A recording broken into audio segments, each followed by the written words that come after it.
Welcome to the Dental Implant Practices podcast, where each episode will explore how to integrate dental implants into your practice and into bone, with your host, Dr. Philip Gordon. Hey guys, thanks for being listeners of the show. Go to dentalimplantpractices.com and find all of our resources. Also find us on Facebook, Dental Implant Practices page on Facebook, and go to iTunes and leave me a review on iTunes so we can help spread the message. Thanks. Welcome back to another episode of the Dental Implant Practices podcast. I'm your host, Philip Gordon, and today it's a huge honor for me to introduce my guest, Karl Zoll, the owner of Zoll-Dental for dental instruments. So, Ken, thanks for being on the show today. No problem. You are the president, or what's your exact title? You're the president of Zoll-Dental? Yeah, I'm technically the president. My father's the CEO. We're a small family business. We started in 1990 after my dad had worked 25 years for another instrument company called Ufridi, and he was their director of research and development and decided to start his own business. I was just coming out of college at that time. I decided that I would like to work with him on that. So we have been doing that together now for 27 years. Great. So Zoll-Dental, ZOLLDENTAL.com. So you're a family business. Your dad started it out. You joined him, helped grow it. And now tell me a little bit about, where you guys are at, kind of how everything got started and kind of up to speed to where you're at now. Well, we're in Niles, Illinois, which is a suburb of Chicago, halfway between the airport, the O'Hare Airport and the downtown. And we have a manufacturing facility around 10,000 square feet and about 22 people making instruments in the back. Great. Now, you guys are also a direct seller, right? Anyone can buy directly from you? Yes, absolutely. We are a direct sale company. People can, use our 800 number or our website. And then we also do have some small single people distributorships or independent reps in certain areas, but mostly people call us directly. Okay, great. Now, so you do a lot of your sales through the internet and maybe like, trade shows or ADA or oral surgery shows or local shows. I mean, is that right? Yeah, we do study clubs, 5 trade shows a year. Okay. Most of the major specialty ones like Amos or AAOMS.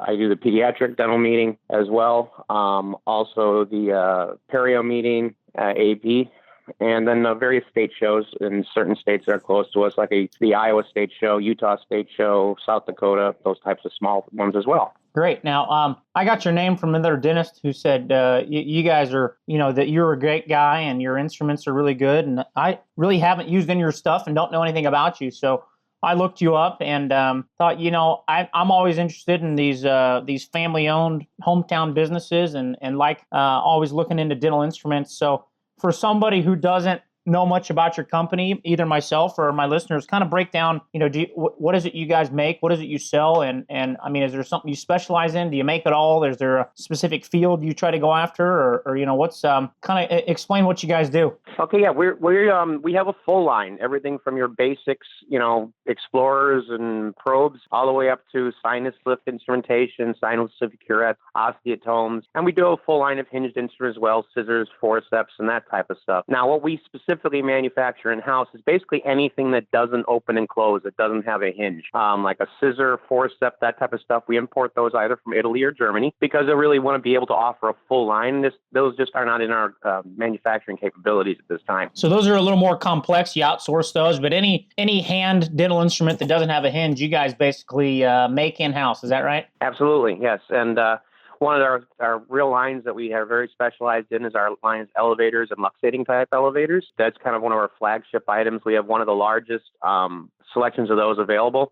We have over 250 patterns. Our luxating type elevators are really doing very well right now. We have 2 types. We have our general stainless one, then we have a titanium coated. And those really, people really do love them. I've had several people rate them as the best of their type on the market. People were doing some lectures and things like that and have really helped push those items. Now, those are the luxators, is that right? Yes. A luxating elevator and luxators? Yeah, a luxating type elevator, which we technically have to say because there's a company that has a trademark on luxator. But, common term people use, just like, everybody uses a Kleenex, but it's not all from the same company. But ours, we do a heat treating on them and we make them extremely thin and sharp, and use them to work down between the bone and the tooth, and to cut the PDL to help with a more atraumatic extraction. What's your most popular set of those luxating type elevators? I mean, if someone says, "Hey, I want to get better at extracting teeth and doing these atraumatic extractions and doing some PDL separation," I mean, where do they go to start? I know there's so many instruments out there. I mean, I heard somebody talking about what you call the Zaders. I mean, is that what you're talking about, or what's? Yes, the Zader is our titanium coated luxator. And what the titanium does is it helps it hold an edge a lot longer, and it's also a slicker surface than plain stainless, so that when it helps ease the insertion into cut the PDL. It really most people, when they start out, they look, and we have over 18 different patterns, I think it is, on those, and so people who are a little overwhelmed sometimes. But really, what I tell people is to start out with a couple straight ones, like usually our 3S or our 2S. And and that's kind of a good starting point. Some people want to have the various curves and angles, and so then if they do, you go into the backwards curve or the frontwards curve. So you can go anywhere from 4 to 6 different instruments as a starter. And I have found through my years that there are definitely two types of dentists when it comes to instrumentation. There's the one person who on the one hand will tell you, I can get out anything with a straight luxator, a cow horn, and a 150 and 151. And that's my whole surgical setup. Then you have other people who want to have a lot more, specific instrumentation, specific angles and stuff, and tend to work in that fashion. Sure. That's why we offer so many. Well, I mean, yeah, it's good to have a whole range. What would you say your most popular are? I mean, if you had to give somebody the top 3, what would they be? 2S, 3S, and 4.5S. So basically got a small, a medium, and a large. And that's going to be for luxating type elevators for PDL separation and non-traumatic tooth extraction, correct? Yeah, exactly. Beyond the Zaders and the luxating type elevators, what are your other most common instruments you think people in implant dentistry or extracting instruments or surgical type setups do you have? We have definitely are selling a lot of serrated curettes now, like if you know the Miller and Lucas curettes. It's traditionally been non-serrated, but we were approached to make some serrated ones, and some other companies had made them as well, but they didn't make them as well as we do, not to boast, but theirs were just a serration that many times the little fingers would break off of, whereas we actually cut ours in so that they're supported underneath. And so you have this really aggressive curette now that you can go after that granulous tissue that sometimes is very, stubborn, I guess is as good a word as any. You can then also use it once you've got the sock clean out. If you want to score the bone with it, you can encourage the bleeding for osseointegration then. Yeah, no, I think that's helpful. Your basic curettes that I've got my old packs are all non-serrated, and sometimes, I really fight that granulation tissue down at the bottom of them. An abscess socket can be really, can really be really hard to scrape out. So what are your top couple curettes? I definitely want to invest in a couple of those myself as well. So, someone who says, hey, I just want 2 or 3 of the basics and I'll play around with those and then maybe get some more. I mean, what are the bread and butter curettes, you think? Usually the Lucas curettes are the ones that we started with. The Lucas 86 was the first one, and then of course it eventually expanded to all of our different patterns. But the Lucas 84, 85, and 86, again, a small, a medium, and a large, kind of seem to be the bread and butter again. Okay, and the Lucas curettes are the ones that are serrated? Yes, we have basically any of our models that we have, say with the Lucas 85, Lucas 86, if you add S after it, then it means serrated. So we have all the different patterns, the Millers and the Lucases, but instead of ordering a Lucas 85, you'd order a Lucas 85S for serrated. Okay, gotcha. Okay. Yeah, and those I think would be very valuable because most people probably have a curette, but not necessarily a serrated curette. So that'd be another nice addition to anyone's kind of instrument pack to help them in those kind of necessary procedures. Yeah, we really do. They have been a big seller since we put them into the line. What are some other hot items or more just kind of tried and true things that you guys feel like you have that can offer people some surgical advantages in? Well, it's funny. We have there's what's called our MX series of elevators. It goes 301 MX up to 309 MX, various bends and stuff, and left and rights, inside and outs, offsets. But the the one that kind of started it all was the 301 MX. It's like a 301 elevator, but it has a little spade-shaped tip to it. And it was an old Pfizer pattern from years and years ago. And I had a guy come to me at a show, and he said, I had 6 of these when I left the Army. I've got 1 left. You got to help us out, please. So I did. I made them for him, and we decided, this is different enough, but I'm gonna show these. And it really has been a long-term product for us. We've had it in the line over 15 years, and then we started to adapt them as people said, well, can you make this on left and right for us? And it's just a great little stout, sturdy, sharp elevator that really gets into a tight interproximal space well. People also tell me they like it to use when they have teeth that are broken off at the gum line. Also, I've had some people say they use it as a root tip pick, especially the left and the right version of them, which is the 304 MX and the 305 MX. So your elevators are these ones you're talking about are the MX series, right? Mm-hmm, yes. And so they are maybe compact little elevators that just your traditional elevators, not for luxating necessarily, but get in and these are traditional elevators, yeah. But it's just a very popular instrument for us. Okay, those have serrations in them also, or not really? No, they're not serrated. They're just a sharp little spade shape, like that. Okay. So if somebody was picking up a couple of those, what would be your top 2 or 3 that you'd recommend maybe trying? The 301 MX, which is the basic straight one that started it all, and then the 304 MX and 305 MX, which are the left and right. You talked a bit about root tip elevators. Are those kind of what those would do also? You said the 304 and the 305, would those? Yeah, they're kind of a hybrid. They're a little bit, when somebody wants a little more strength than like the traditional Heidbrink 2 and 3, which is, very thin and delicate root tip picks. I think that's probably the instrument that I hear most people say that they bend or break are their Heidbrink, because sometimes the root, can be stubborn. So those are kind of a nice step up from the traditional Heidbrink. Yeah, no, those are the 304 and the 305. Those are straight though, aren't they? No, they're a left and a right. The 301 MX is straight. The 4 and 5 are a left and a right. Okay, so the MX version, gotcha. Yeah. So that would cover your basic elevators and basically act as some root tip picks also then, huh? Mm-hmm, yes. So what other, in addition to those, so we've talked about maybe the luxators, the serrated curettes, and the MX series elevators. What else do you have, do you think would work well for people for their surgical setups? Try and sell people on is making sure you have a good bone file. A lot of people still like to, we have what's called our BF7X right now, Bone File 7X. It's a newer one we just introduced, and it's got a real nice, small, compact rectangular head on one end and then a small round on the other. So many of the rectangular bone files have always been traditionally very large, the rectangular sizes, and so we did come up with a smaller one that seems to be selling very well. And when we manufacture our bone files, we use a carbide cutter to cut the stainless steel, which allows us to make a much finer cut and have a true peak on them.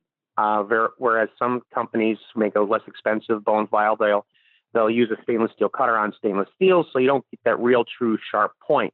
So they don't start out all that sharp, and then they dull easier.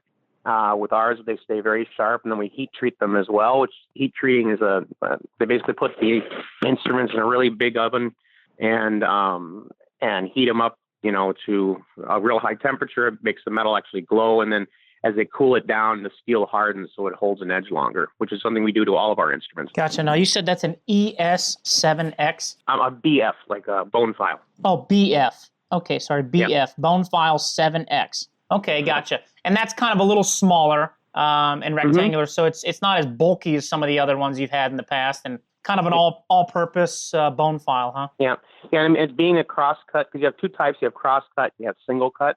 Single-cut, if you look at them, it has the straight line across, and cross-cut looks like little, checkerboard, I guess, is as good as any. Anyway, and what the difference is that your single-cut's only going to work pulling towards you, whereas the cross-cut works like a rasp, so you can go back and forth. Excellent. Yeah, absolutely. Now, do you guys make any like rongeurs or sell anything like for bone, for like clipping bone, I guess? Oh yeah, we do have a full line. We've probably got about 15 different patterns of rongeurs. Most popular is the Blumenthal.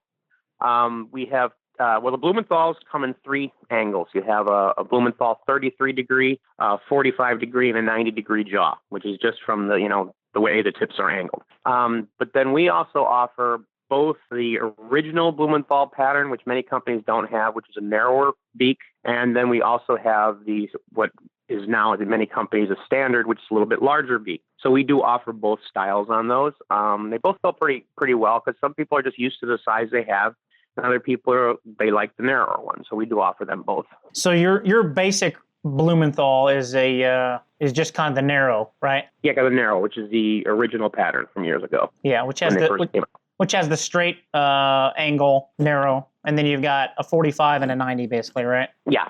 It's like they have about a 38-degree angle, which is the standard. Then 45 and 90.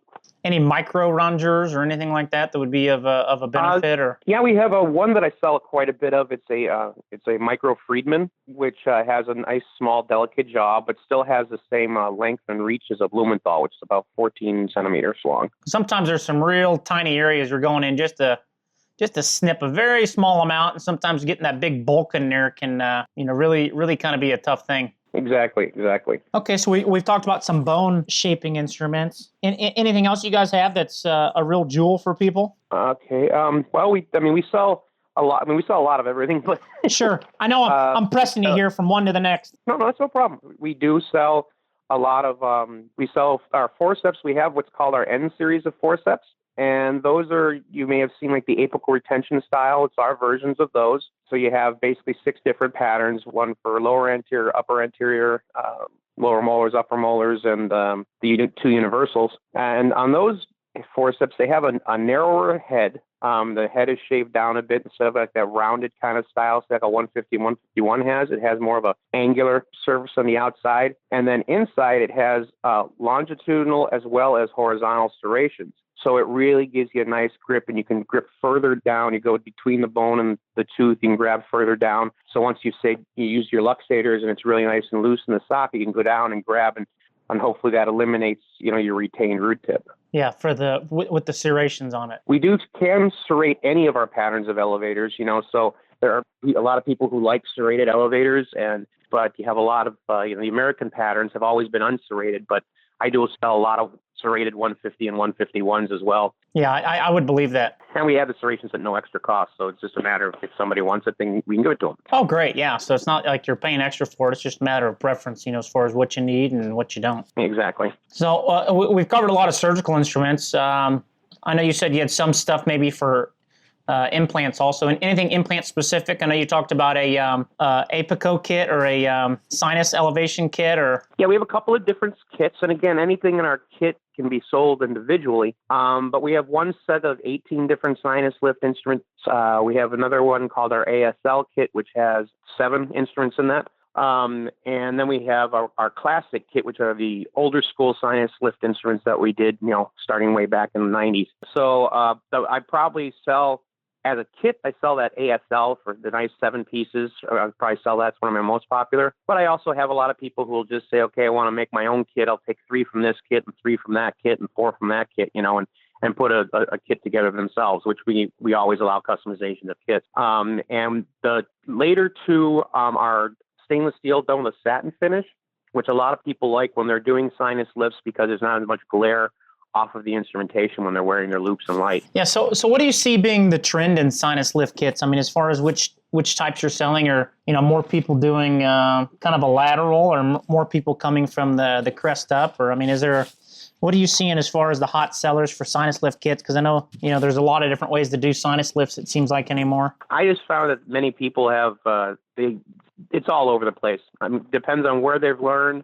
If they're in many cases they kind of through experimentation, find they like doing this way better than that way. It's like anything else. It's why I have a catalog of 300 plus pages, of instruments, because everybody's got their own their own deal a little bit, Yeah, they do, don't they? Yeah. So it's kind of dealer's choice on that. You're not here to tell them which one works. You're just trying to provide them all the options they can and go from there. Exactly. And it helps. And also, I found that a lot of my job comes down to is that person comes with that one favorite instrument, at a show to me and says, I've been looking for this and I can't find it, in any of the catalogs. And if I don't have it, I at least know who does. I've been lucky enough to be able to kind of retain that type of knowledge to where, oh yeah, I remember seeing that in such and such catalog, or, and I'll always just try and find somebody and say, hey, well, something I have, great. If it's something I'm not, I'm at least going to try and help them to find what they've really been looking for. Yeah, absolutely. I mean, I think it's, It's a small community, the dental community, and you don't want to turn anybody off from Exactly. any one thing, and you'd hope that other people would refer back to you if you're doing a good product too. So that's good to hear. One item too, I just kind of thought of now as well. You were talking about any other implant specific. We did recently come out with a line of 12 different patterns of scalers made in pure titanium tips, so that for cleaning the implants, we had so much feedback about how people really hated those plastic implant scalers, that they're bulky and they don't like them. And so we made them. They're not heat treated, so they have a softer tip, but it is still metal on. It's like metals going against each other, and the feedback we've had has been very positive on that.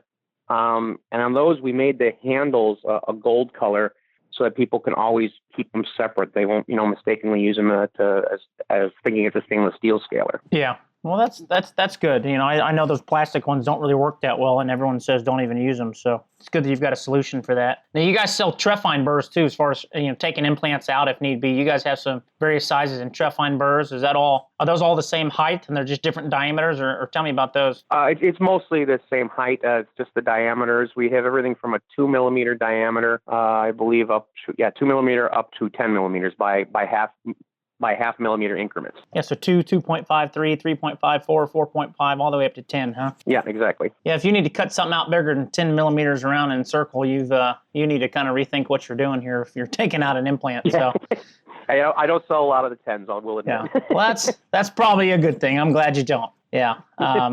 I know you guys have a lot of stuff. I'm not trying to cover everything you have here, but as far as implant specific or surgical specific, we've talked about a lot of things. Do you have any tricks of the trade you can tell? I mean, I know you've worked with a lot of people, or you get feedback from people. Do you have anything that you think, hey, if everybody knew this or that, they'd be a little better off? Is there anything specific that comes to mind? Well, I can tell you, just based on the newer things we've been doing, the serrated curettes are right now our top, is pretty much our top trick of the trade that I try and tell everybody about. I also tell people that they should definitely more regularly sharpen their instruments. I think that's one of the things that people, not even neglect is not the right word. It's more that people they're not very skilled at it. I mean, personally, I've been selling instruments for 27 years.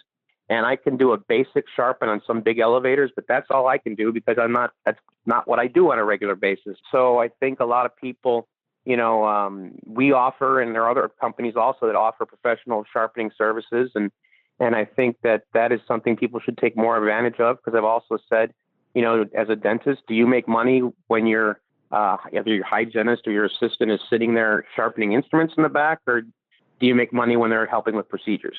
So, you can use it and have a stone kind of, do a maintenance, but every couple times a year, you should really send your stuff in and have it really, resharpened well. Because especially like on scissors, for instance, many people, once a scissor dulls, they put them, I always call it the box in the back room where everybody puts their dull scissors, I mean, a lot of times you can send those in and so either again to us or any other sharpening service that knows how to do it well. And you can get a lot of extra life out of those scissors, which can save you quite a bit of money. Yeah, I was actually unaware of all that sharpening that needs to be done. And then you pick up a dull stuff and you think, why is everything in my office not working right? And it's, because you've been using it so long that it needs to be retipped. Do you guys do all those sharpening services, or do you know someone who does? We do. We actually have a sharpening service, and also do some retipping as well for people, where we take old tips out, a broken tip out of an instrument, and put new tips in, which is also a way that people can save themselves some money. So does that pretty much go for every instrument? I mean, if anything in my office is dull, if I send it to you, there's a good chance you could either sharpen or retip it? Yeah, usually we can. It depends. There are a few brands that their stuff is not retippable because of the sizing of their tips, or like any of the plastic handles that are out there right now. That's a disposable instrument. They can't be retipped. They can be resharpened sometimes. You always remove a little bit of metal when you sharpen. So it depends. If something's been sharpened and sharpened again and again, eventually it's worn out and it's time to get a new one. But it definitely can extend its life by doing the sharpening. Yeah, and that's a good way for someone who's got nice instruments not to just use them until they're useless and pitch them out, but to get more life out of them and maybe keep their costs down and, keep their efficiency high.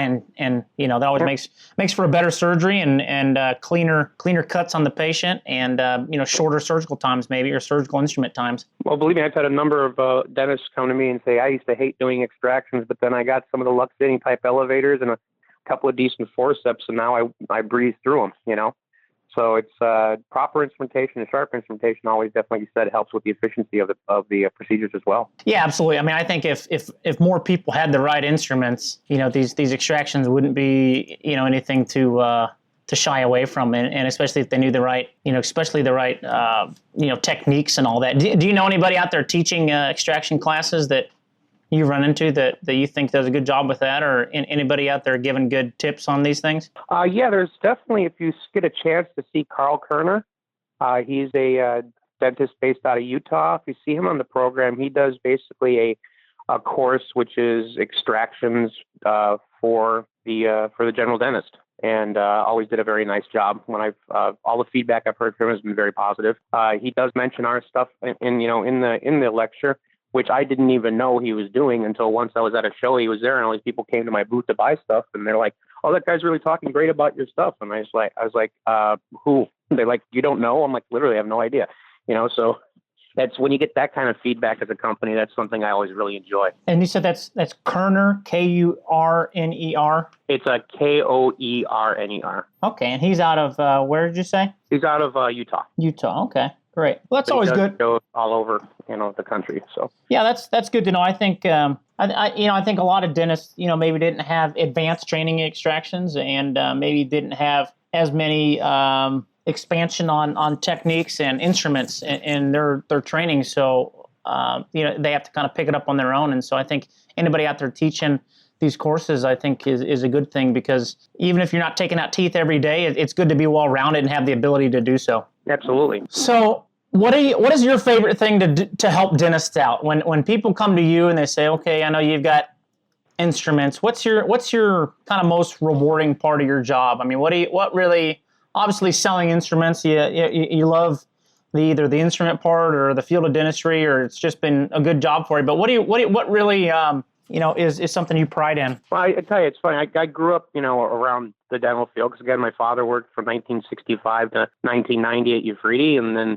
so I was, I've always liked factories and stuff being made. I'm very proud that we manufacture here in the U.S. When I hear so many people saying, "Oh, we can't do this, we can't do that," and yes, there are some difficulties from time to time, you run into, especially when it comes to, countries.